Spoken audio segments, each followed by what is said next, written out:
In this auspicious occasion, we are honored to have with us an eminent educationalist, Dr. V.D. Radhakrishnan, Head of the Department of Political Science, SN College, Cherpala. Being an academic scholar, Dr. Radhakrishnan is a regularly invited speaker to many academic sessions. Dr. Radhakrishnan has many national and international publications and has authored many books.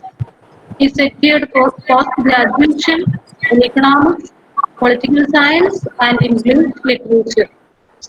We are so delighted to have you, sir, for the keynote speech of this session. On behalf of St. Joseph College, I extend a warm welcome to you, sir. Thank Hearty you. welcome, sir. Thank you. Our beloved principal, Dr. Rita Leda Dikoto, is always with us, a very cooperative and supportive for all our endeavors. Leda means is a good speaker and she could express her own thoughts and ideas on every field with a vivid and lucid style. With due much respect, I extend my warm welcome to Leda ma'am to this session. Hearty Thank you, welcome. Thank you, Sandhya. And I am very much delighted to welcome my colleagues and my students to this auspicious occasion. And once again, welcome to all to this program. And I request Lada Miss to take over the session and speak a few words about the importance of this day and read out the preamble of the Constitution. Good afternoon, everyone. Esteemed resource person of the day, Dr. Radhakrishnan sir, Head of the Department of History, Ms. Sandhya, all the faculty members and the students who are with us here today. Very good afternoon to you and wishes of the Constitution Day. So, from today morning, all of us have been listening to the Prime Minister's address, the President's reading of the preamble, and I was so happy to see that in spite of it being a general strike day, where many students would be tempted to be taking a holiday, students, faculty members, office staff, everyone, I mean, all of them had joined the previous Google Meet for listening to the Prime Minister's address and the President's reading of the preamble. That shows, my dear students and my dear teachers, your love and respect for this great Constitution of our great nation. Today we have a person who is a very eminent resource person. Dr. Radhakrishnan sir will be talking to us about the Constitution and its significance. He is the right person, I know, to talk about this. But let me just say a little about the Constitution and its preamble, and why we Indians are so fortunate to be that very lucky, fortunate set of people who are empowered by one of the greatest documents in the world, one of the greatest constitutions of the world, the Constitution of India, which brings together the best and noblest aspects of all the different constitutions of different countries of the world. I know that students of history will be very aware of this. The poet Rumi once said, "You are not a drop in the ocean. You are the entire ocean in a drop." And when he said this, he could well have been referring to the preamble of the Constitution of India. Because this preamble of the Constitution contains the entire Constitution in those few words. The entire essence of the Constitution, the aims and objectives of the founding fathers of our Constitution, the aspirations of the people, the source of the power of the Constitution, that is the people of India. All these things have been brought out so beautifully in this very unique document, and the foreword to that document, that is the preamble. I think students of history will be very aware that the word preamble comes from the Latin word preambulus, I think, which means to go before. So the preamble is something which is the kind of preface or foreword to the Constitution, summing up its essence, summing up its uniqueness, summing up its great qualities, all in as little as a page.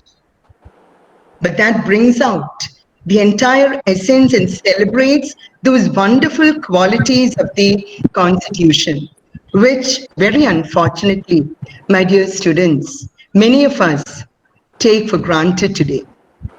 That is why I would just like to borrow a little time from our eminent speaker to just remind you, my dear students, of how fortunate we are to be living in a land which has got such a great constitution, and to remind you that we cannot take even one word in this constitution for granted, or even in this preamble to the constitution. So where we say sovereign, socialist, and we say sovereign itself, it means independent, having no external interference. And how lightly do we take that word sovereign? When we have freedom, we do not know its value. But when we lose freedom, we realize its value. As the great the great US abolitionist, the advocate of black rights, Frederick Douglass, he said in his celebrated speech, "What to the slave is the 4th of July?" Meaning that even if the country were free and celebrating Independence Day, they could not celebrate Independence Day when there was a section of the population who were being oppressed because of their color, because of their race. And he said that this oppression was highlighted even more by the celebration of independence. And he registered in that immortal speech his dismay and his sorrow that some sections of the population were excluded because of their color, because of their class, from really being a part of independent USA. Maybe it's not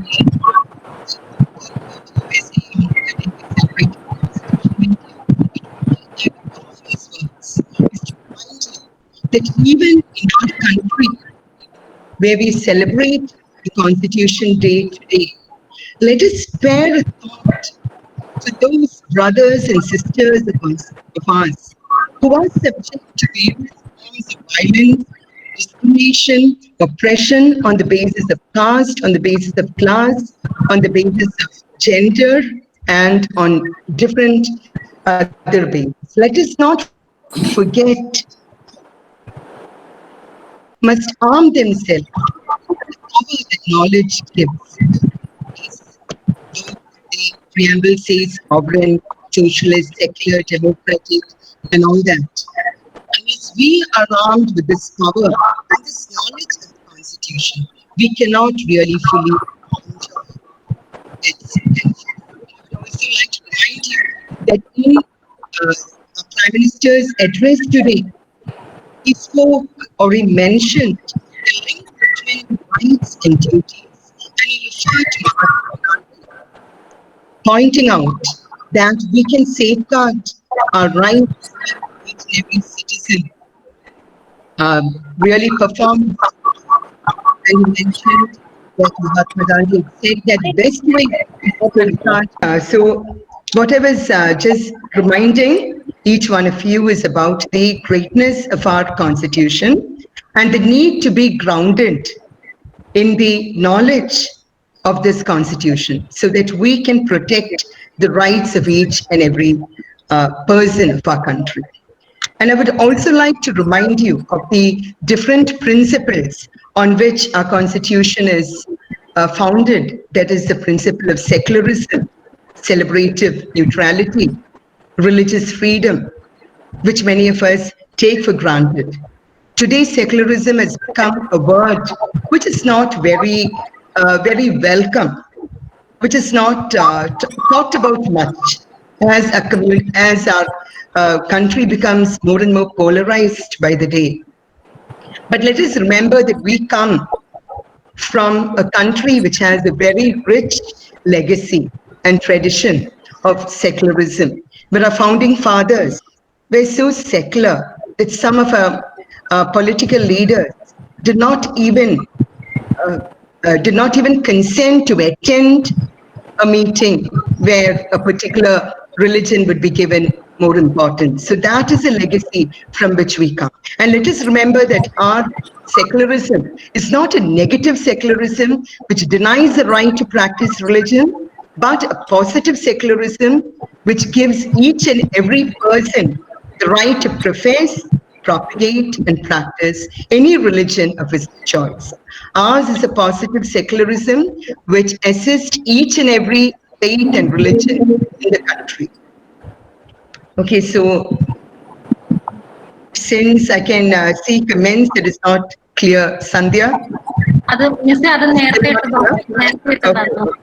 Okay, so I will not take much more of your time again.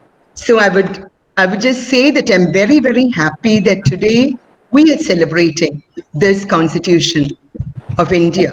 This Constitution, which makes each one of us a king and a queen. Some people say that education is a key to empowerment.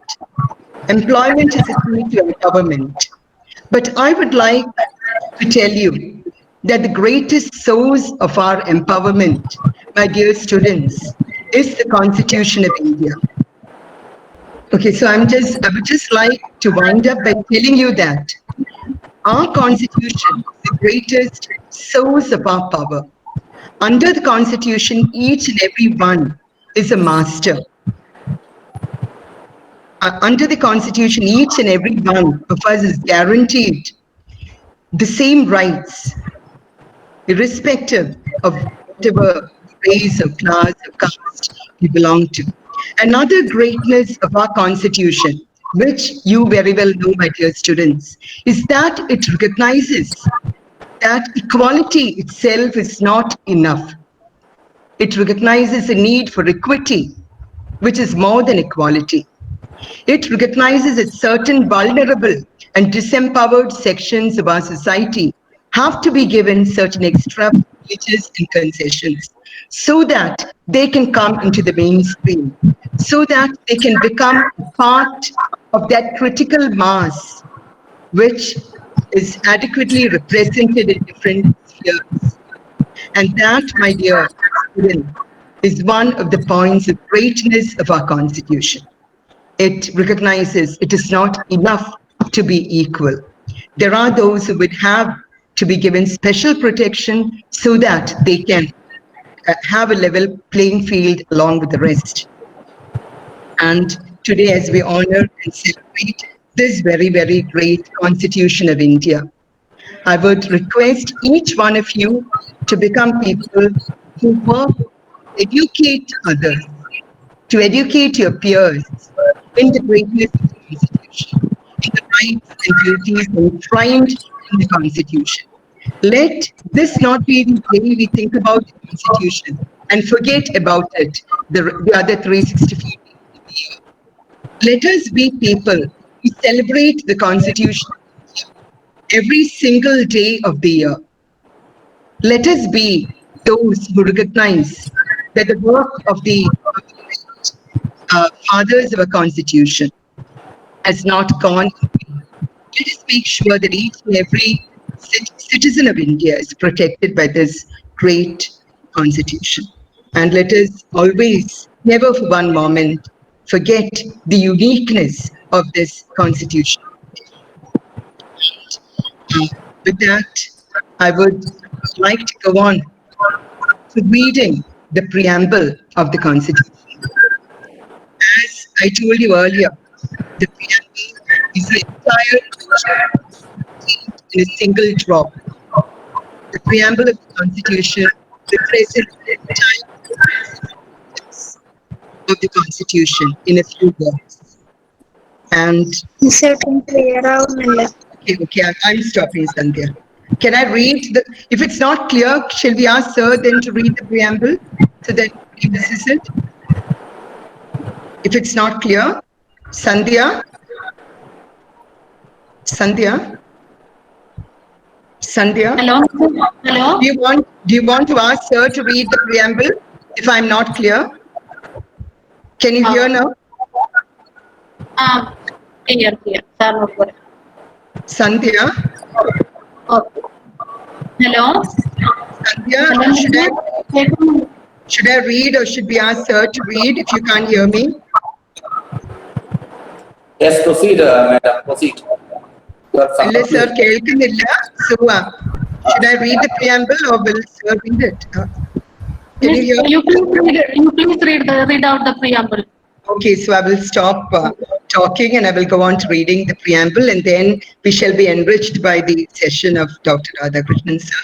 I think this is the only day we are having connectivity problems maybe. Okay. So it is my privilege, my dear students and teachers, to read the preamble of the Constitution of India. And I hope in your mind, at least on this Google Meet, you are repeating the words, since it may cause a lot of disturbance if you were to repeat the preamble.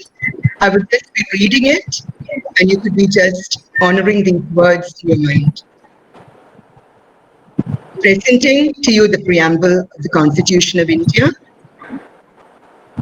We, the people of India, having solemnly resolved to constitute India into a sovereign, socialist, secular, democratic republic, and to secure to all its citizens justice, social, economic, and political, liberty of thought, expression, faith, and worship, equality of status and opportunity, and to promote among them all fraternity, assuring the dignity of the individual and the unity and integrity of the nation. In our Constituent Assembly, this 26th day of November 1949, do hereby adopt, enact, and give this Constitution.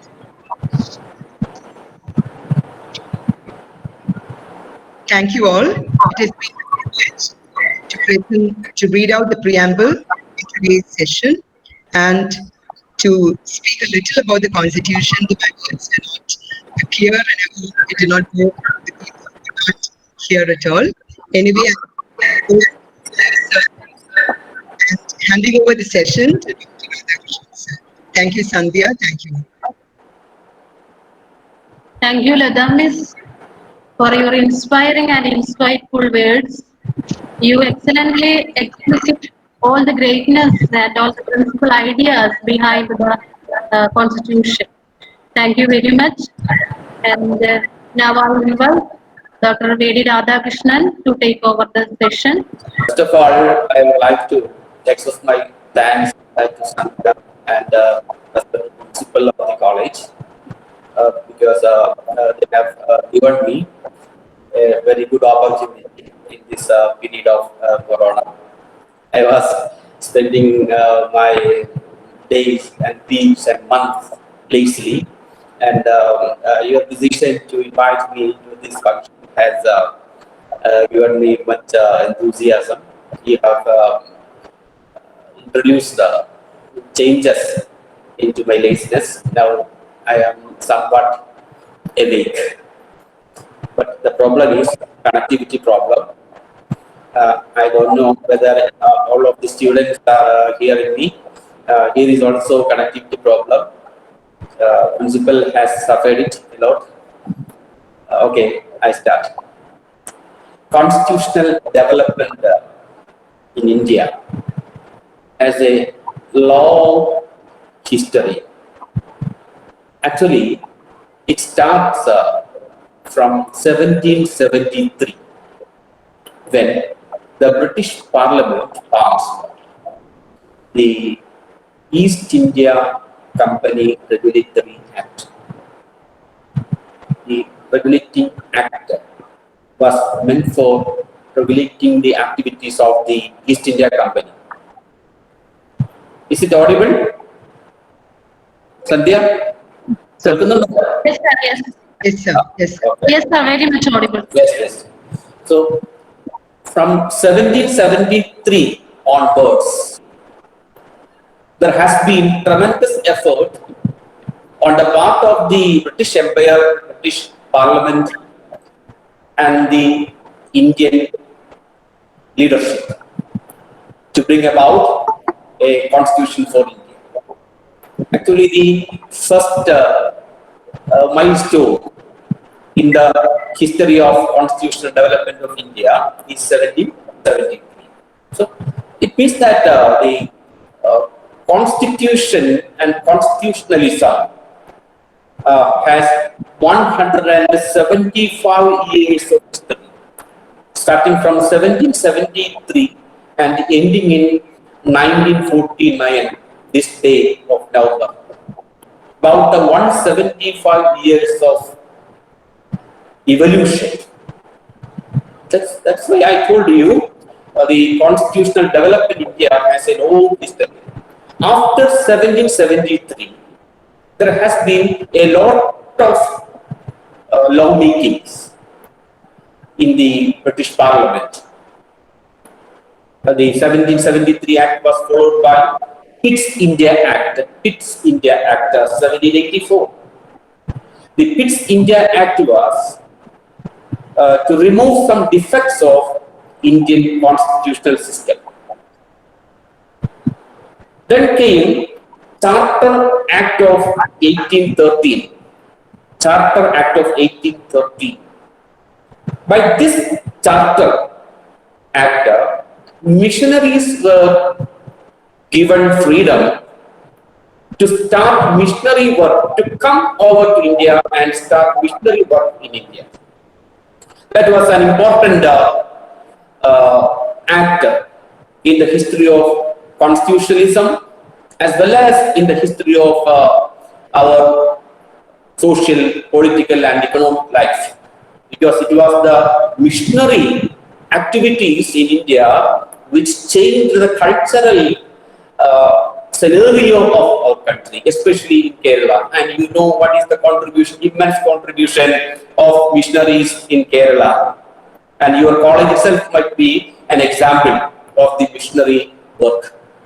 Now, the Charter Act of 1883 to effect the legislative centralization in India. Legislative centralization. The legislation was made for the entire areas of India, that is centralization, and it was effected by Act of 1883. Now comes the Charter Act of 1853, and by this charter, the East India Company had to surrender the rights it enjoyed. This was the impact of the Charter Act of 1853. Now comes the Government of India Act 1858. The 1858 Government of India Act, as you know, was the aftermath of the 1857 revolt. Sandhya might be knowing much more about this 1857 revolt. After 1857 revolt, the Government of India Act 1858 was passed. And by this, the power from East India Company was transferred to the British Crown. Power of British East India Company was transferred to the Crown. That is the importance of the Act of 1858. I'm just referring to these legislations because India's constitution was the result of all these lawmaking processes. Now comes 1861 Act, the Indian Council Act 1861, and this act aimed to reform constitutional system in India, reformation in Indian constitutional system. Now comes Indian Councils Act of 1892, and 1892 Indian Councils Act enlarged the legislative councils rights, powers. Legislative councils powers were enlarged by 1892 India Council Act. Now comes the Minto-Morley reforms 1909. Minto-Morley reforms, and this Minto-Morley reform pursued the policy of divide and rule. Divide and rule. That is the importance of Minto-Morley reforms. Now, Montague Declaration 1917. Montague Declaration. The British government declared that the final aim was establishment of responsible government in India. Though there was much clamor for responsible government in India, the British government was not listening to it. However, by 1917, by the Montague Declaration, the British Empire decided and declared that the final aim of the empire was to establish responsible government in India. Now comes the important Act of 1919. You might be aware of the importance of Act of 1919 and 1935. These two acts passed in the Parliament of Britain were the founding stones or basis of Indian Constitution. These two acts, 1919 and 1935. In the 1919 Government of India Act, diarchy was established in India. Diarchy. You know what is diarchy? Diarchy means central government at the center and peripheral governments in states or provinces. Diarchy. Two kinds of governments, at the center and at the state level or provinces. This was the importance of 1919 Government of India Act. Now comes 1935 Act, the most important act, and the 1935 Act was an improvement over the 1919 Act. Now, Mountbatten Plan. Mountbatten Plan.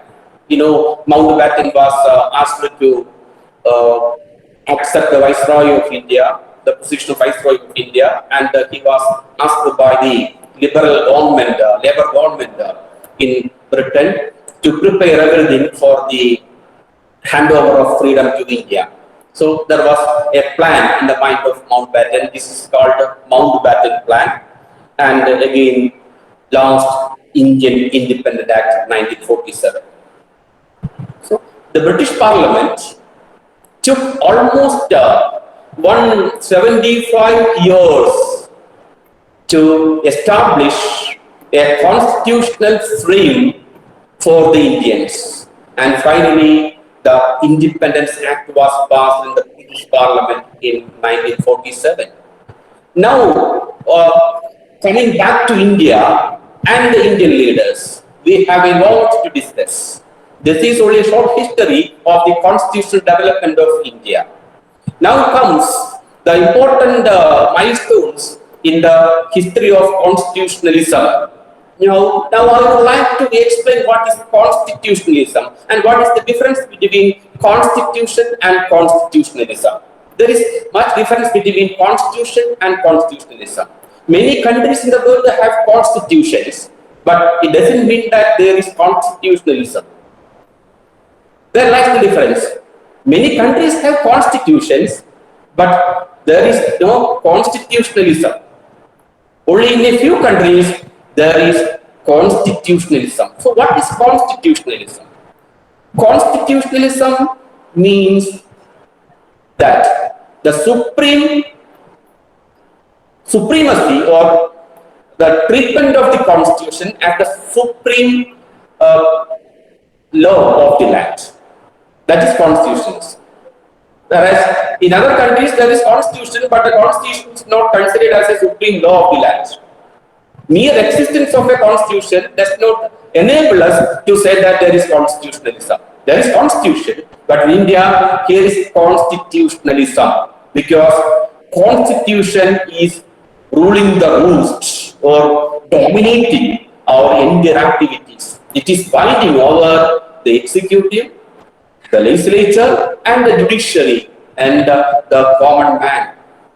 So every activity of man, every part of India is bound by this great document. That is why we say that in India there is constitutionalism.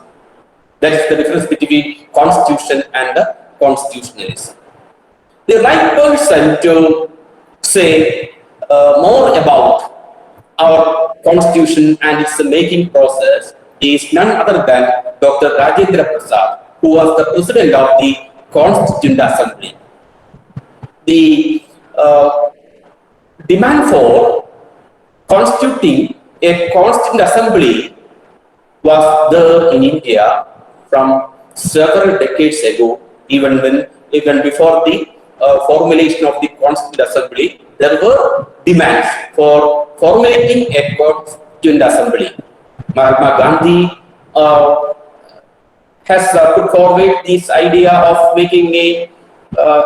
establishing a Constituent Assembly, but the strong demand for establishing a Constituent Assembly in India came from M.N. Roy, the world famous communist. He declared that Indians should be allowed to frame their own constitution. In 1932 itself, he said.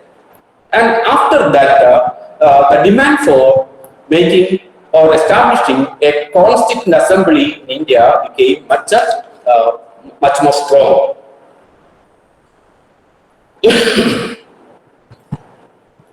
The elections, finally, the British government accepted this idea, the idea of establishing a Constituent Assembly for India, and the elections for the Constituent Assembly was declared. It was the Constituent Assembly was an elected body. The members were elected by the people directly, and seats were reserved. Common general seats for Muslim, etc. And the Muslim League contested. The Indian National Congress contested. But Muslim League could not win in much more seats. As a result, they described the results of the Constituent Assembly as a brutal majority of the Congress party, and therefore they boycotted the first session of the Constituent Assembly. However, the procedure for preparing a constitution for India went on smoothly, and as a result, we have our constitution. And the elections were held in July 1946.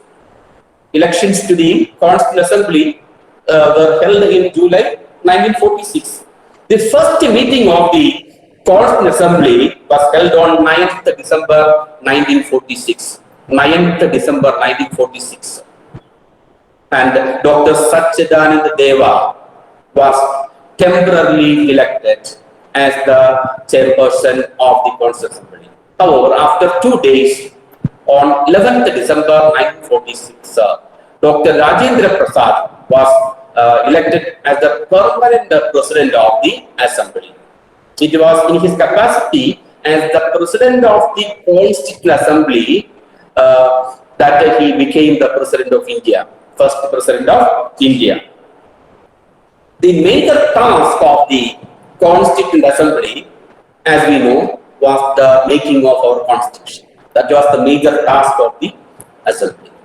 And the starting of the Assembly was by passing the objectives resolution. Objectives resolution. We are thinking about the long process, important milestones in the making of our constitution. This was an important milestone, the objective resolution, and it was presented by none other than Jawaharlal Nehru. Jawaharlal Nehru moved the objectives resolution, and in that objective resolution, important ideals of the constitution were put in the air. Important ideals of the constitution were put in the air. What were the important ideals of our constitution? The principle has referred to all those important ideas of principles. Justice, liberty, equality, fraternity, and special protection to minorities, unity, integrity. All these were the important ideals which were enshrined in the objective resolution itself. So, the first attempt of the Constituent Assembly to make the Constitution for India itself represented the whole important ideals of our Constitution. And on 26 November 1949, the preparation of the Constitution of India by the Constituent Assembly came to the concluding point.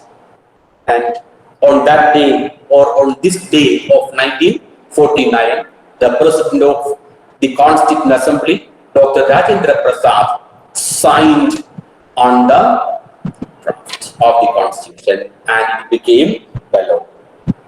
The Constitution was adopted and enacted on this day of November 1949. This is the importance of November 26th.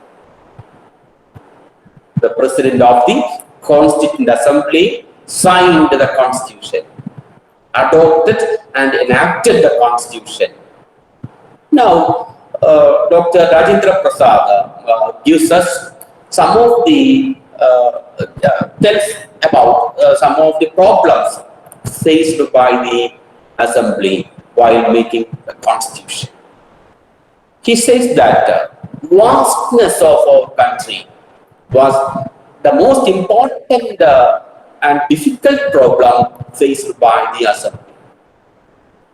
The population of India during that time was more than the population of the entire Europe, minus the population of Russia. The area of India was many times bigger than the area of the entire Europe. Another important problem faced by the Assembly was the plurality of our country. India is known for its multipluralism.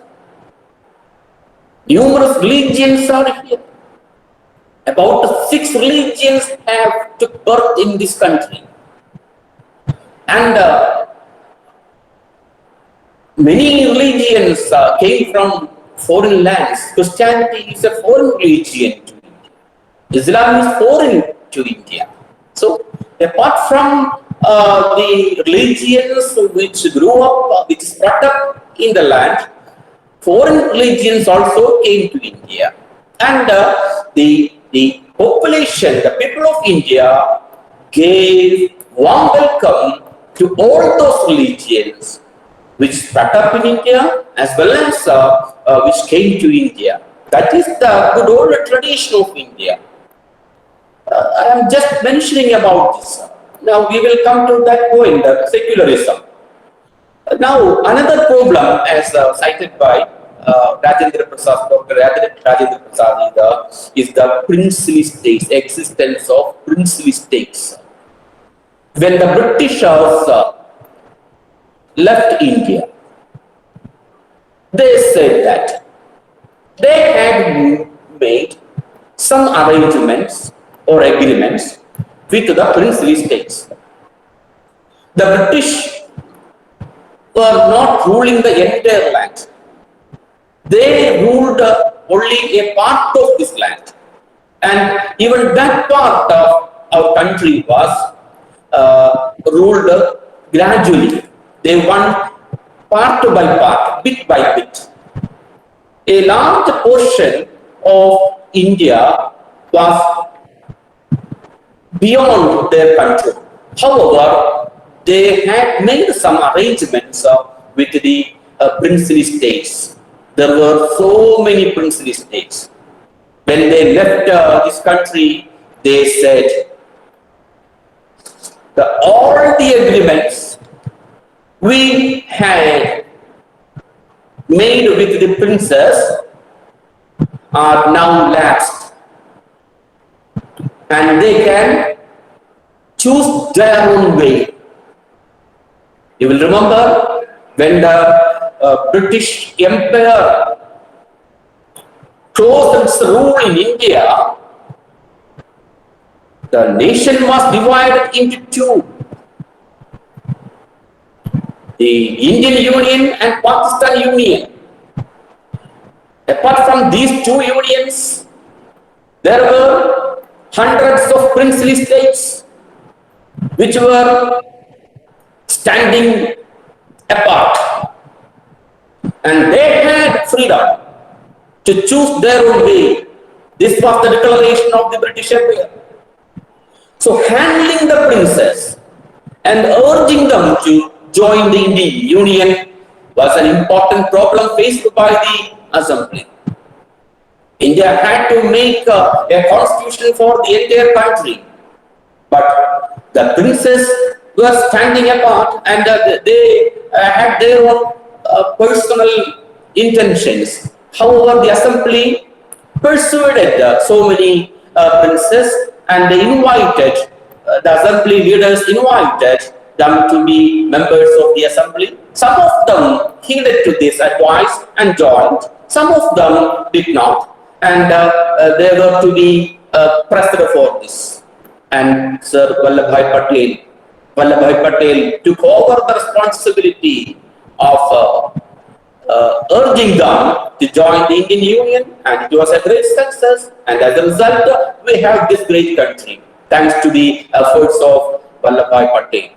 I would like to remember Vallabhbhai Patel's contribution in this occasion, because whenever we talk about our constitution, we give the sole credit only to a few persons, especially to Dr. Ambedkar. What you have to understand to remind yourself on this day is that the making of the constitution was not the sole authority or sole responsibility of a single person. It was shouldered by the responsibility of making the constitution was shouldered by so many people. There were so many people contributed to the framing of the constitution. And B.R. Ramu was the constitutional expert, and he visited so many countries, and he acquired a vast knowledge about the constitution of different countries and making processes there. And he wrote a draft first. Dr. B.R. Ramu wrote a draft of the constitution first. And it was on the draft prepared by Dr. Ramu, the drafting committee prepared the constitution. So when we say that Dr. B.R. Ambedkar is the chief architect of the constitution, it is true. But it is also true that there were contributions of other eminent personalities. Actually, the draft of the constitution prepared under the chairmanship of Dr. B.R. Ambedkar was on the basis of the draft prepared by Dr. B.R. Rao. So I would like to remind myself and to bring to your notice that B.R. Rao's contributions to our constitution is to be commemorated on this day of November. And Now let us come to another point. Now, what are the salient features of our constitution? Dr. Rajendra Prasad himself has pointed out certain salient features of our constitution. First of all, I would like to tell one thing, that the most important feature of our constitution is its humanism. It is a remarkable feature of Indian constitution. Indian constitution not only thinks about the people of India and India alone, it also thinks about the entire world. Vasudeva Kudumpakam. That is the principle of tradition of India. The universe itself is considered as a whole. The universe itself is a whole, and we are members of it. And this ideal is enshrined in our constitution. The people all over the world is our brothers and sisters. This is humanism of our constitution. And we pray for the peace and security of the entire world. And we stand for good environment, creation of new and better environment. The better environment is to be shouldered by, the responsibilities to be shouldered by the entire population of the world. And this ideal is here in our constitution. And what are the important ideals?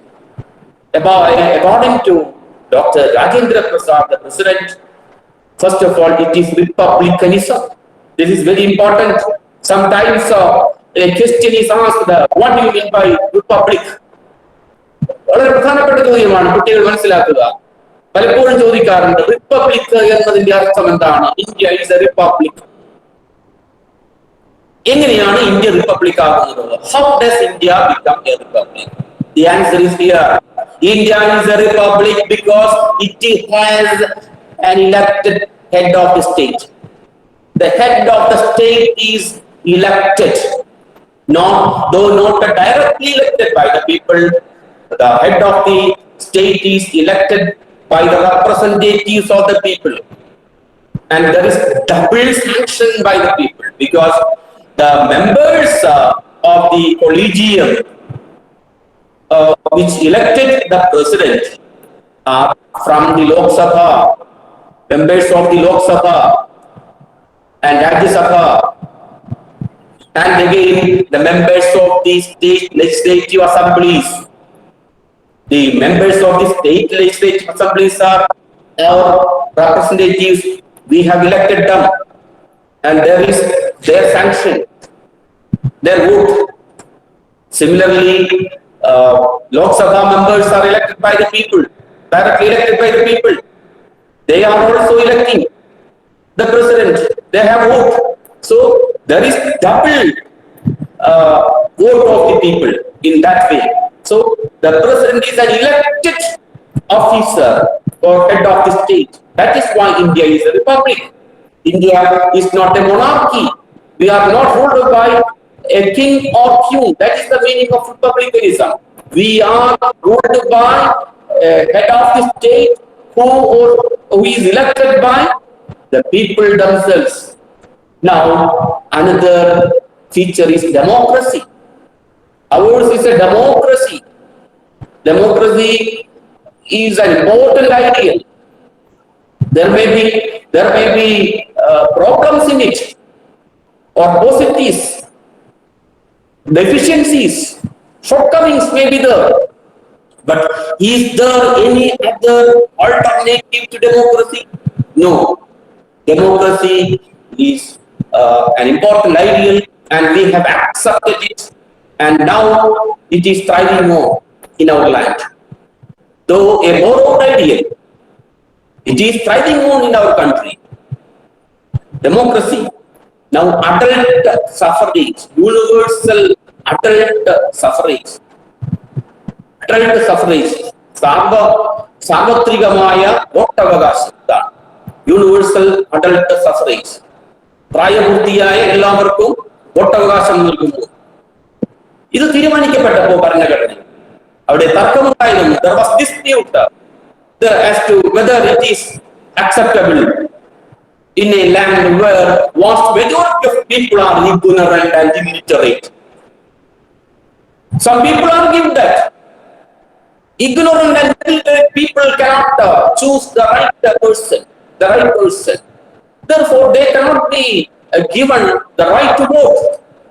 But majority believe that the ideal of democracy urges us to give vote, the right to vote to all persons, all human beings who have completed a minimum age.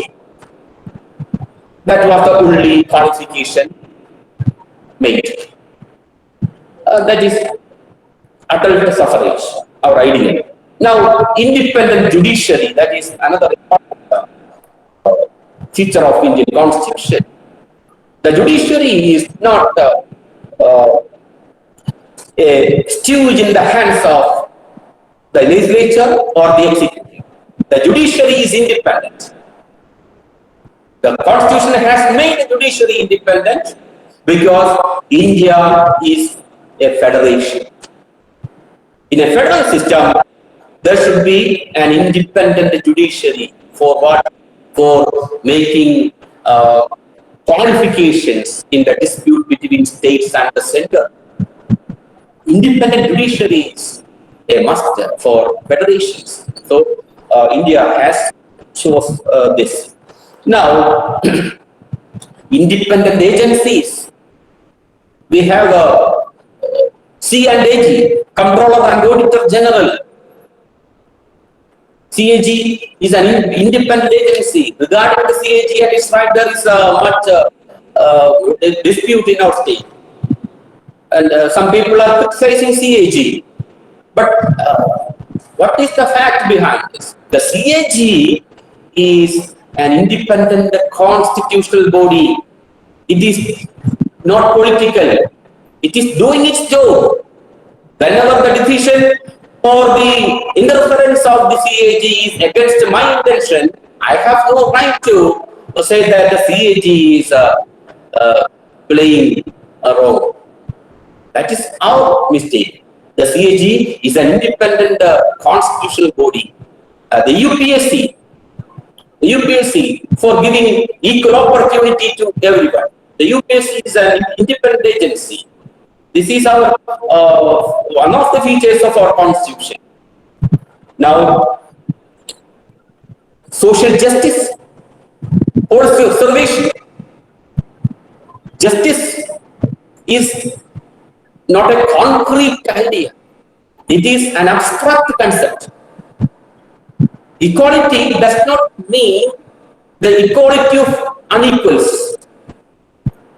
Equality means equality of equals and equality between or equality among unequals.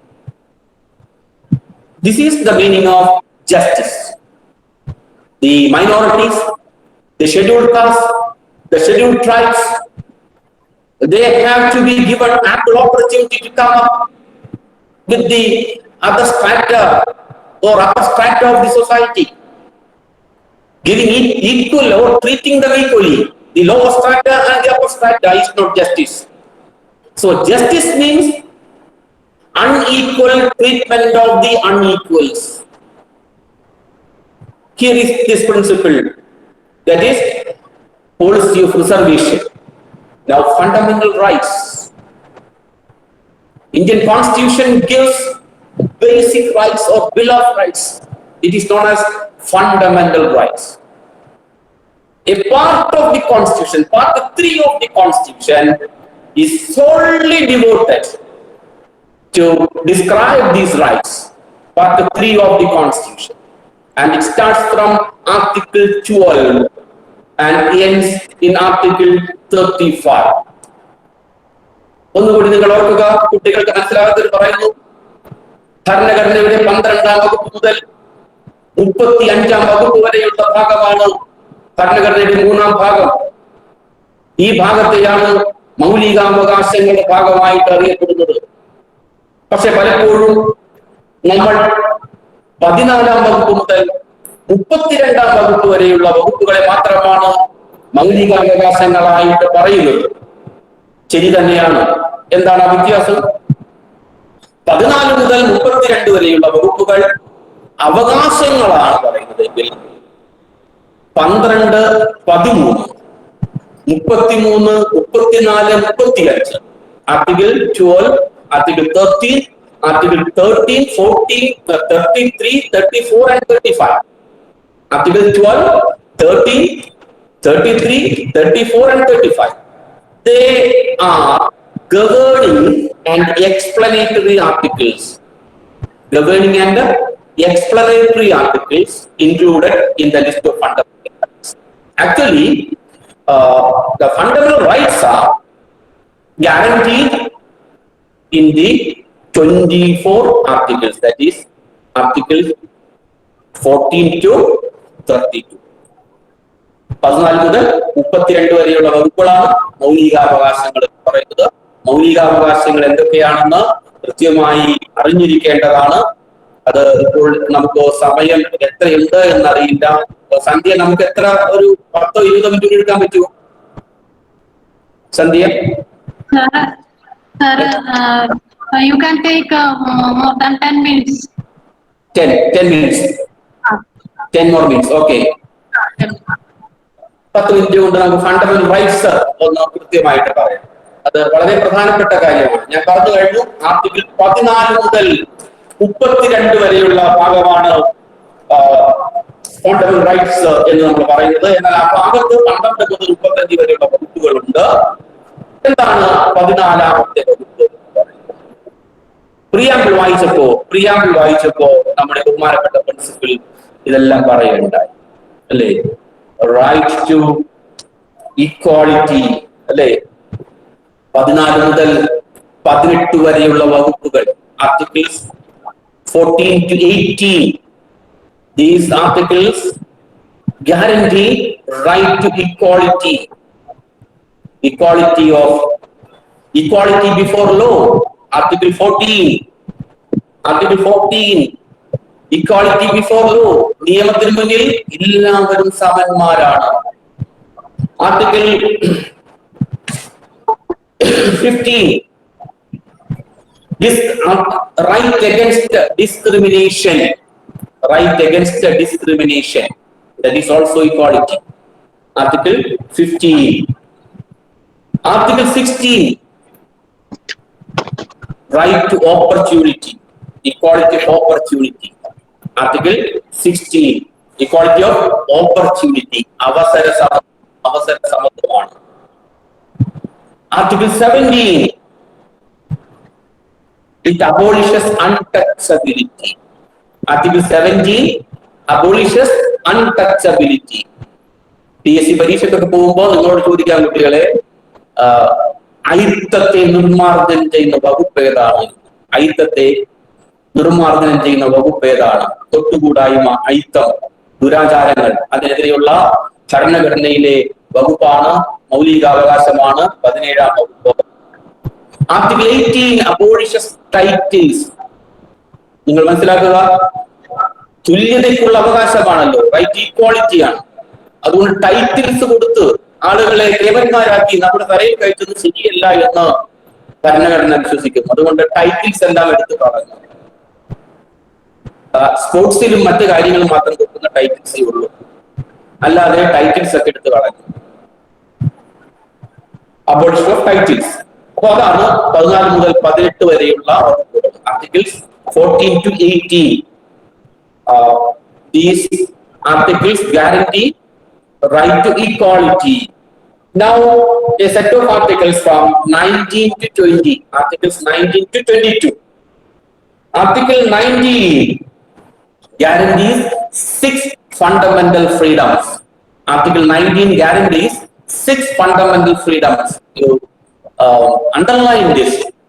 6 മൗലിക സ്വാതന്ത്ര്യങ്ങൾ നൽകുന്ന വകുപ്പാണ് 19ാം വകുപ്പ്.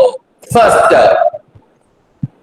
right, freedom of expression, freedom of speech and expression. Second, freedom of assembly. Third, freedom of association. Fourth, freedom of movement. Freedom of movement.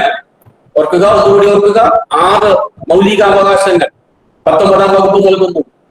Freedom of speech and expression, freedom of association, freedom of assembly, freedom of movement, freedom to reside and settle. അഞ്ചാമത്തത് freedom to reside and settle. എന്താണ് ആ വകുപ്പ് പറയുന്നത്? വളരെ ശ്രദ്ധിച്ച് കേൾക്കണം. നമുക്ക് എവിടെ ജീവിക്കണം, എവിടെ താമസിക്കണം എന്ന് നമുക്ക് തീരുമാനിക്കാം. ഇന്ത്യയുടെ ഏത് ഭാഗത്തും. അവിടെയാണ് ജമ്മു കാശ്മീരിന്റെ 370-ാം വകുപ്പിന്റെ പ്രശ്നം വരുന്നത്. ഇന്ത്യൻ ഭരണഘടന നമുക്ക് ഉറപ്പ് നൽകുന്നു, ഇന്ത്യയുടെ ഏത് ഭാഗത്തും നമുക്ക് സഞ്ചരിക്കാനും ജീവിക്കാനും സ്ഥിരതാമസമാക്കാനും അവകാശമുണ്ട് എന്ന്. എന്നാൽ ജമ്മു കാശ്മീരിൽ നമുക്കത് കഴിയില്ല എന്ന് ദിവസം പറയും. യഥാർത്ഥത്തിൽ ആ ഒരു ഡ്രോബാക്ക് ആണ് 370-ാം വകുപ്പിന്റെ പ്രത്യേക പരിഗണന എടുത്ത് പറഞ്ഞുകൊണ്ട്, ജമ്മു കാശ്മീരിന്റെ പ്രത്യേക പരിഗണന എടുത്ത് പറഞ്ഞുകൊണ്ട് ഈ ഗവൺമെന്റ് നടപ്പിലാക്കി. അതിനെ വിമർശിച്ചുവെങ്കിലും യഥാർത്ഥത്തിൽ ഇന്ത്യൻ ഭരണഘടന പ്രഖ്യാപിക്കുന്ന ഒരു നിയമം തന്നെയാണ്. ഇന്ത്യൻ ഭരണഘടന എന്ന് മാത്രമല്ല, ലോക മനുഷ്യാവകാശ പ്രഖ്യാപനം UDHR, universal declaration of human rights, വളരെ വ്യക്തമായി പറയുന്നു, ഒരു രാജ്യത്തിലെ ജനങ്ങൾക്ക് ആ രാജ്യത്തിൽ എവിടെയും സഞ്ചരിക്കാനും താമസിക്കാനും സ്ഥിരതാമസം ഉറപ്പിക്കാനും സ്ഥാപന ജംഗമ വസ്തുക്കൾ വാങ്ങുവാനും തൊഴിലെടുക്കുവാനുമുള്ള അവകാശമുണ്ട് എന്ന് UDHR പ്രഖ്യാപിക്കുന്നു. അതുകൊണ്ട് ഈ ലോക മനുഷ്യാവകാശ പ്രഖ്യാപനത്തിനും ഇന്ത്യൻ ഭരണഘടനയുടെ മൗലിക അവകാശത്തിനും എതിരായി നിന്ന ഒരു സംവിധാനമായിരുന്നു ജമ്മു കാശ്മീരിൽ ഉണ്ടായിരുന്നത്. അത് എടുത്തു കളഞ്ഞു. അതാണ് reside and settle. Next, freedom of profession, occupation and business. അതെ, ജോലി ചെയ്യാൻ എവിടെ വേണമെങ്കിലും ജോലി ചെയ്യാം, ബിസിനസ് നടത്താം. ഇന്ത്യൻ പൗരനാണെങ്കിൽ ഇന്ത്യൻ രാജ്യത്ത് എവിടെയും പോകാം. അതും ജമ്മു കാശ്മീരിലെ 370-ാം വകുപ്പ് പ്രകാരം ഉണ്ടായിരുന്നില്ല. ജമ്മു കാശ്മീരികളല്ലാത്ത ആർക്കും അവിടെ ജോലി കിട്ടില്ലായിരുന്നു. ഇപ്പോൾ അത് മാറി. ജമ്മു കാശ്മീരികളല്ലാത്ത ആർക്കും അവിടെ ഭൂമി വാങ്ങാൻ പാടില്ലായിരുന്നു. ഇപ്പോൾ അത് മാറി. അത് ഇന്ത്യൻ ഭരണഘടന വാഗ്ദാനം നൽകുന്ന ഒരു അവകാശമാണ് എന്ന് മനസ്സിലാക്കുക. ഇതാണ് 6 ഫണ്ടമെന്റൽ ഫ്രീഡംസ് എന്ന് പറയുന്നത്. 19-ാം വകുപ്പ് നൽകുന്ന 6 ഫണ്ടമെന്റൽ ഫ്രീഡംസ്. ഇനി വകുപ്പ് 20 പെട്ടെന്ന് പറഞ്ഞു കേട്ടോ. സന്ധ്യയുടെ മുഖത്ത് കാണുന്നത് എനിക്കറിയാം കേട്ടോ. സന്ധ്യയുടെ മുഖത്ത് കാണുന്നത് സാറ് അവസാനിപ്പിക്കണേ.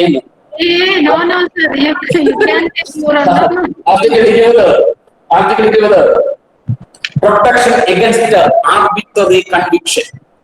അന്യായമായ കുറ്റം ചുമത്തുന്നതിനെതിരെയുള്ള അവകാശം ഭരണഘടന തരുന്നു. ഇതൊരു മഹത്തായ അവകാശമാണ്. അന്യായമായി ആരെയും കുറ്റവാളിയാക്കാൻ പാടില്ല. Protection against arbitrary arrest, detention. 21-ാം വകുപ്പ് personal liberty.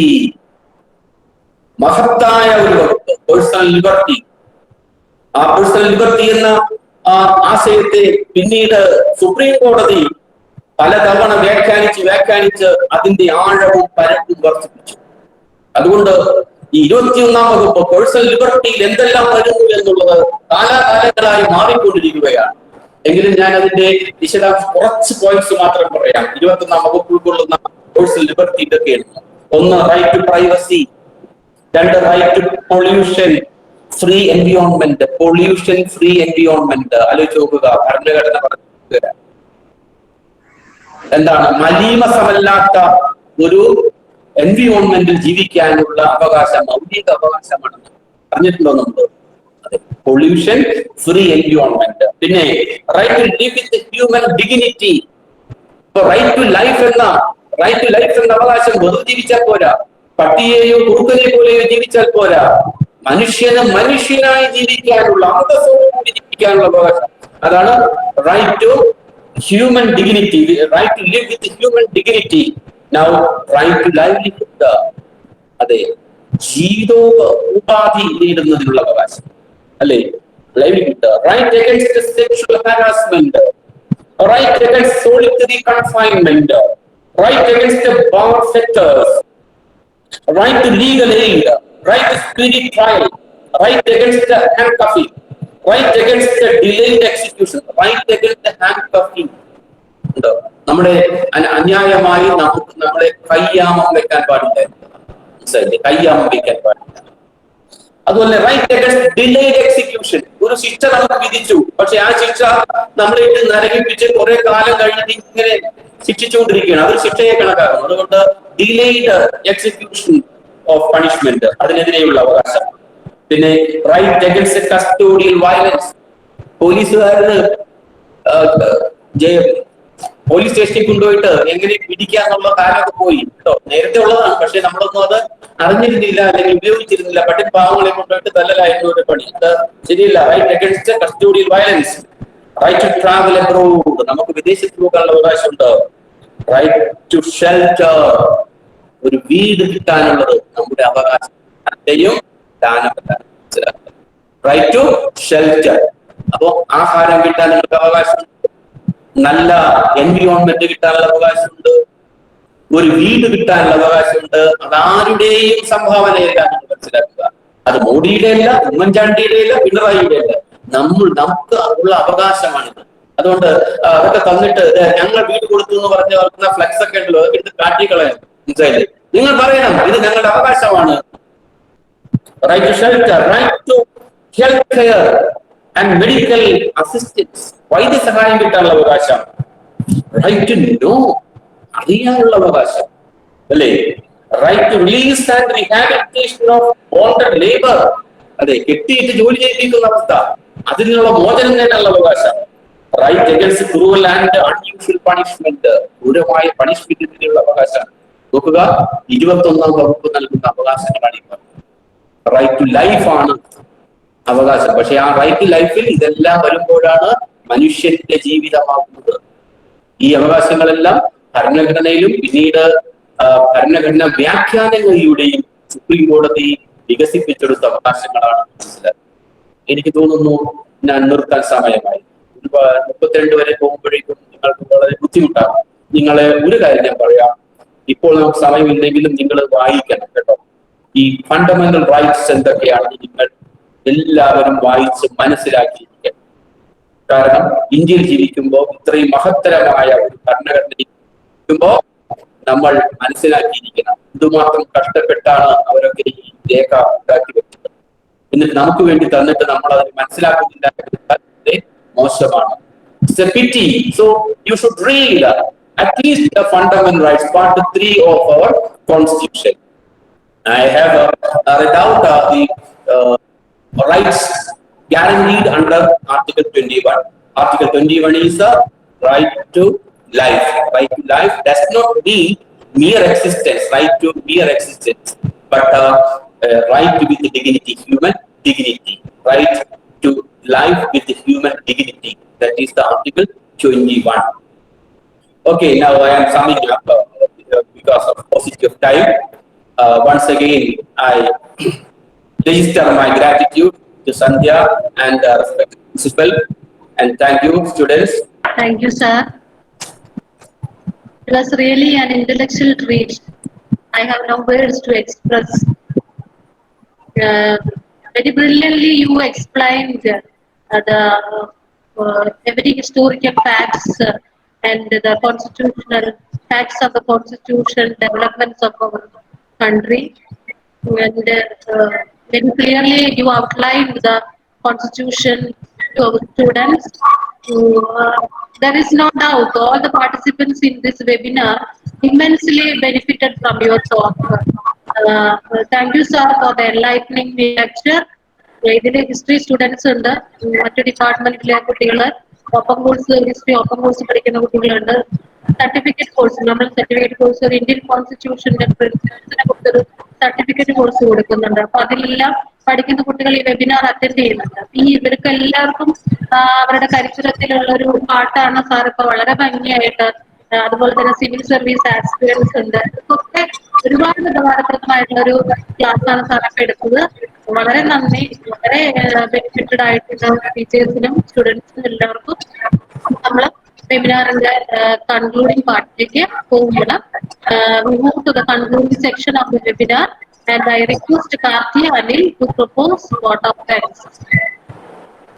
Honorable Principal, distinguished guest, respected Head of Department of History, the staff members, and dear students.